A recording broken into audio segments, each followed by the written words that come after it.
दोस्तों, स्वागत है आपका आपके अपने यूट्यूब चैनल SG गोल्ड में। आज का हमारा टॉपिक होगा भारतीय संविधान की प्रस्तावना।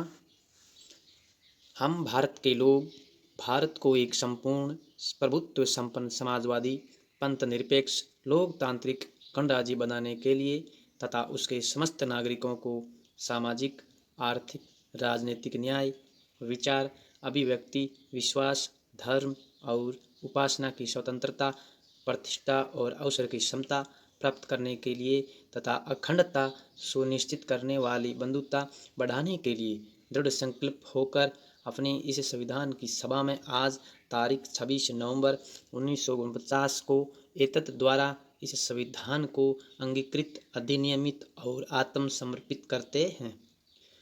दोस्तों, संविधान प्रस्तावना जवाहरलाल नेहरू द्वारा प्रस्तावित उद्देश्य प्रस्ताव पर आधारित है। प्रस्तावना का प्रारूप BN राव द्वारा तैयार किया गया था, जो भारतीय संविधान के सलाहकार थे। स्वर्ण सिंह समिति की अनुशंसा पर 42वें संविधान संशोधन 1976 द्वारा प्रस्तावना में संशोधन कर समाजवादी पंथ निरपेक्ष और अखंडता शब्द जोड़े गए थे। उस समय भारत के प्रधानमंत्री इंदिरा गांधी जी थी। क्या प्रस्तावना संविधान का भाग है?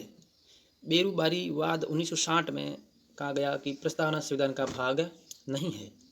प्रस्तावना का मूल महत्व संविधान की अर्थ निर्धारण में है।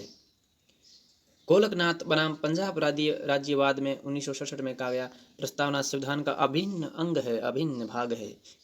अतः प्रस्तावना में संशोधन भी किया जा सकता है, लेकिन मूलभूत ढांचे को छोड़कर आप मूलभूत ढांचे के साथ छेड़छाड़ नहीं कर सकते। केशवानंद भारती बनाम केरल राज्य 1973 प्रस्तावना को संविधान की मूल आत्मा कहा गया और प्रस्तावना संविधान का महत्वपूर्ण अंग है। SR बोमई केस में प्रस्तावना संविधान का आधारभूत ढांचा है, अतः प्रस्तावना में जोड़ा गया शब्द हटाया या समाप्त नहीं किया जा सकता। ये SR बोमई केस में कहा गया।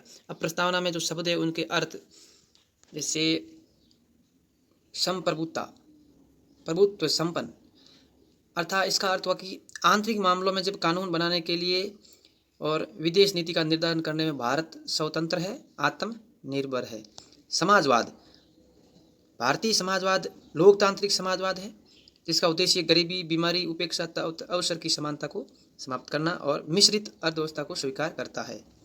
फिर हमारा धर्मनिरपेक्ष पंथ निरपेक्ष, राज्य का कोई धर्म नहीं है, धर्म व्यक्ति का निजी मामला है, सभी धर्मों को राज्य का समान संरक्षण प्राप्त है। लोकतांत्रिक, वह तंत्र जिसकी शक्ति लोक यानी जनता में निहित है।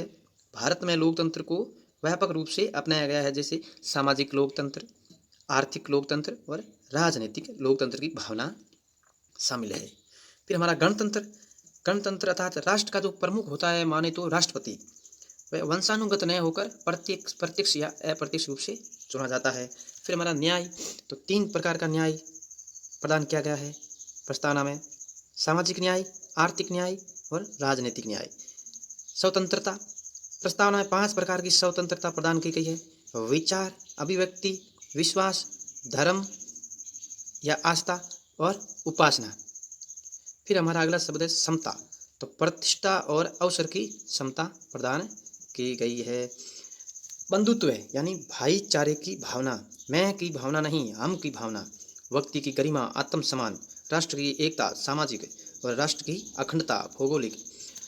साथियों, अगर वीडियो अच्छा लगे तो अपने दोस्तों के साथ शेयर करना, लाइक करना और चैनल को सब्सक्राइब जरूर करना।